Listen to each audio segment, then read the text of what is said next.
This woman was married to one of the prominent leaders of a criminal faction when she unfortunately became a victim of retaliation by a rival trafficker. Surprisingly, she was not the only criminal's wife to fall into an ambush like Mayara da Silva, who tragically lost her life for selling illicit substances of a trafficker who was no longer alive. On December 28, 2020, around noon, Mayara da Silva, 24 years old, was shot on Coronel Vicente Ramos Avenue in the Olho d'Água dos Casuzinhos neighborhood in Arapiraca, Alagoas.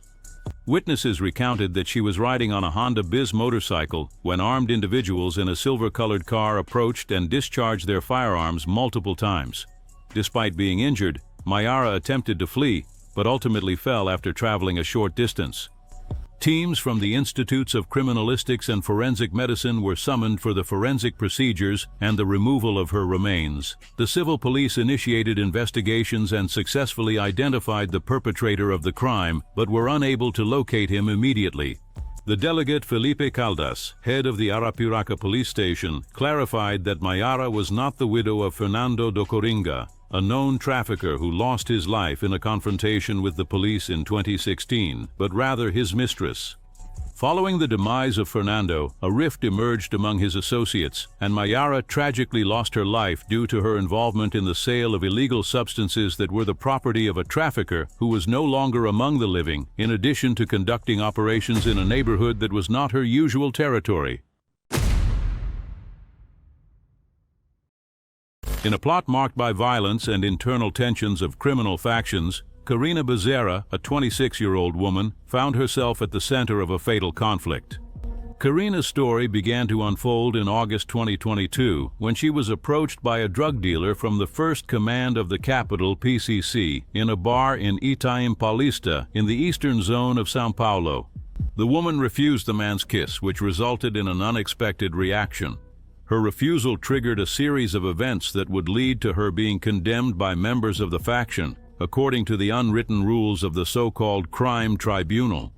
Following the incident at the bar, Karina was forcibly taken to a concealed location where she was held captive against her will. During the period she was under the control of the traffickers, she successfully managed to escape and was subsequently rescued by the military police. After her release, Karina disclosed the details of the incident to the civil police, recounting the events that placed her in a dangerous situation. Fearing for her safety, she took refuge in Taboão da Serra, a municipality in the greater São Paulo area, where she attempted to rebuild her life away from violence. However, despite her efforts to hide, Karina's whereabouts were discovered by members of the criminal faction. The PCC, with its reach and power, located the woman and decided to punish the betrayal of her refusal, which resulted in an attack. Karina was found in the Parasopolis slum, in the southern part of the city, where the conclusion of her story took place. The violence of the faction gave Karina no other opportunity, and the woman was the victim of a brutal attack. Although her remains have not been found, the police confirmed that she did not survive the confrontation. In October 2020, the municipality of Marituba, in the metropolitan region of Belém, Pará, was the scene of a crime that highlighted the brutality of local criminal factions. The teenager Kylane Cristina Pinto Cavalcante, 14 years old, was found lifeless in a forest area known as Mata da Caplac after having been subjected to an informal trial by members of a criminal organization. What was left of the young girl was discovered in a shallow grave, signifying the criminal's effort to hide the crime. Kylane had been missing since October 10, 2020. During the period she was missing, a video circulated on social media platforms showing the teenager being interrogated by armed individuals who accused her of being a police informant.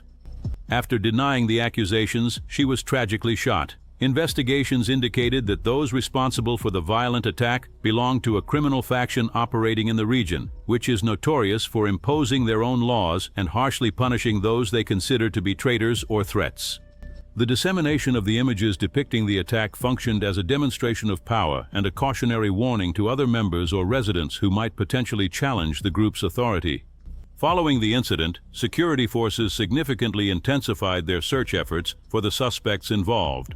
In the early morning hours of October 20, 2020, after 4 consecutive days of extensive operations, officers from the 21st Military Police Battalion successfully located 2 individuals identified as Marcos, who is also known by the alias Belenzao, and Danilo, who were identified as the executors responsible for the attack on Kylane.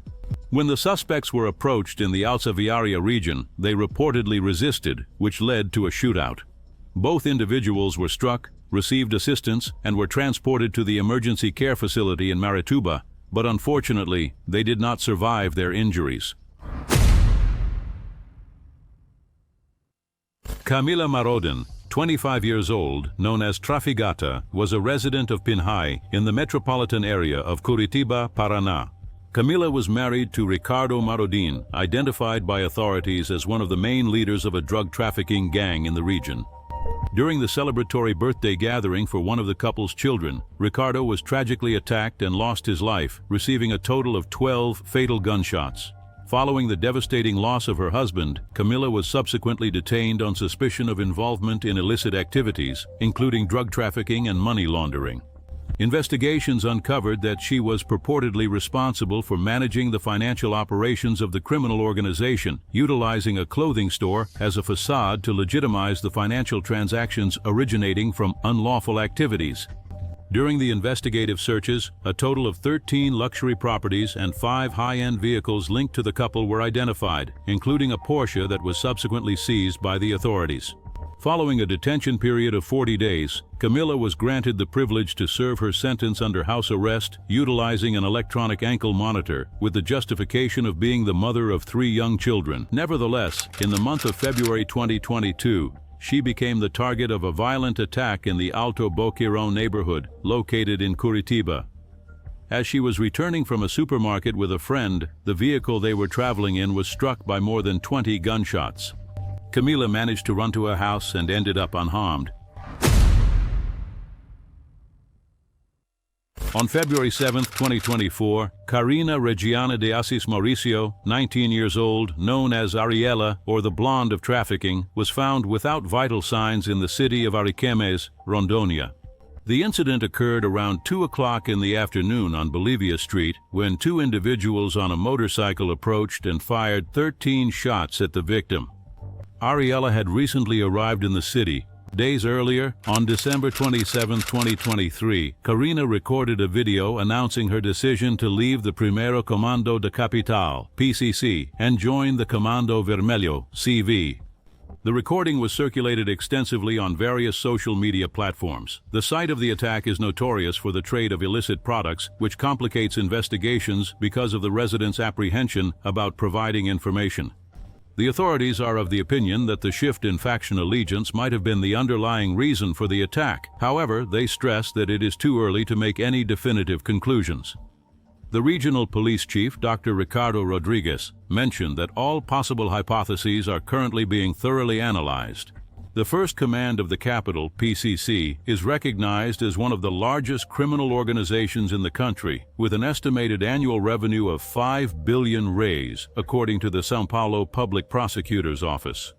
The faction is recognized for its strict hierarchical structure and for harshly punishing those who attempt to depart or betray it. Karina's decision to migrate to the Comando Vermelho, a rival faction, might have been perceived as an act of betrayal, leading to her elimination. The investigations are currently ongoing, with the authorities actively seeking to identify those individuals responsible for the attack and to fully understand the circumstances that led to the unfortunate incident. Eloisa Gonzalez Borba was born in Rio Grande do Sul and built a path marked by complex crimes involving fraud, ideological falsehood, and the elimination of multiple partners. With a degree in the field of law, she utilized her extensive knowledge to manipulate official records and secure financial gains through illegal means.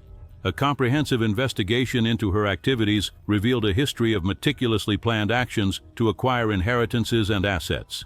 The initial significant episode transpired in 1971, when her partner, the physician Guenter Jörg Wolf, tragically lost his life in a vehicular accident in Rio Grande do Sul.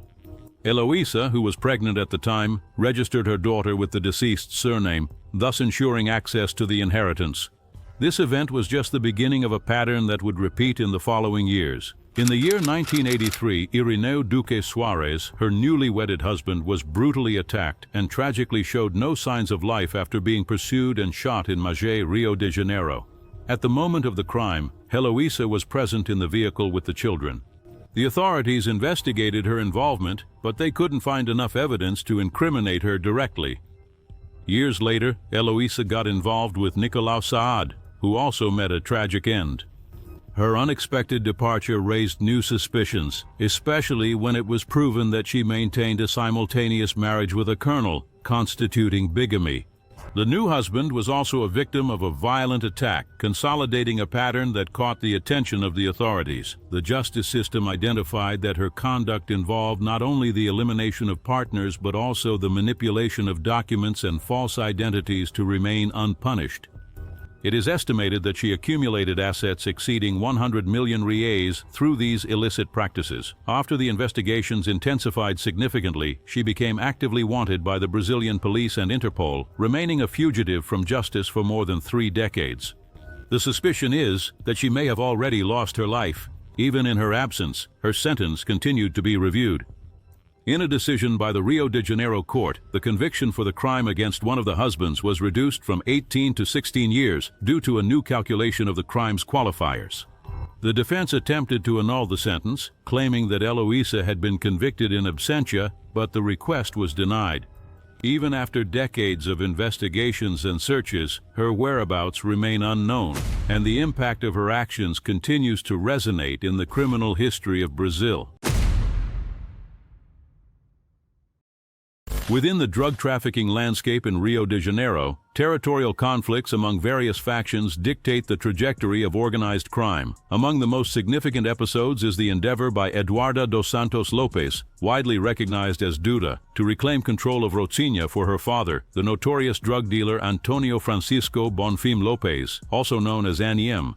Her activities led to an intense pursuit by the authorities and posed a direct threat from rival factions. At the age of 19, Duda was recognized by security forces as a pivotal figure in the strategy to restore her father's influence, who had been incarcerated since 2011.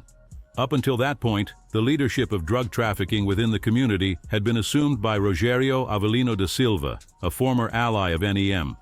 Nevertheless, amid internal disagreements, a violent conflict between factions erupted in Rocinha in September 2017, culminating in a series of armed confrontations and substantial casualties. The investigation revealed that Duda not only organized actions within the community, but also sought external support. In August 2017, she traveled to Porto Velho, Rondônia, to visit her father in a federal prison. From this meeting, the order was given to demand that Rogério hand over control of the favela. Faced with his refusal, Duda returned to the prison in September for another conversation with NEM. A few days later, Rocinha became the scene of a war between criminal groups. With the strengthening of her opponents, Duda sought to reinforce her position.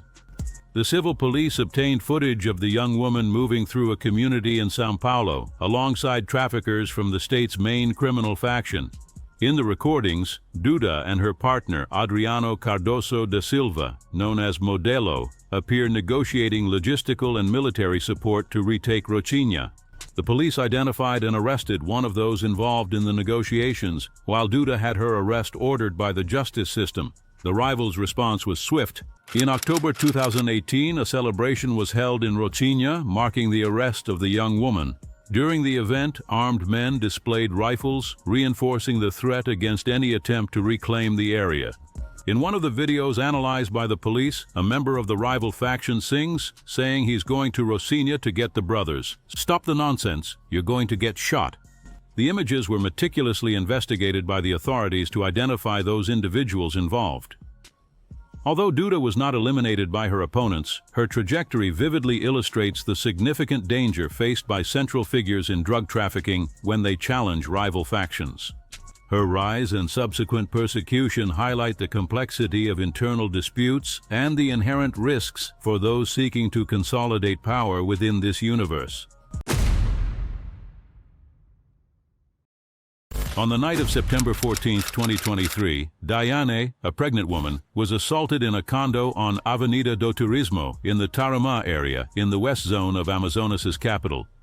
According to information from the 20th Community Interactive Company, an armed individual invaded Diane's apartment, firing a fatal shot. The victim, in addition to being pregnant, left behind 2 small children. After the attack, the man fled and remains at large. Information indicates that Diane was the wife of an individual known as TH, identified as one of the leaders of the criminal faction Comando Vermelho, CV.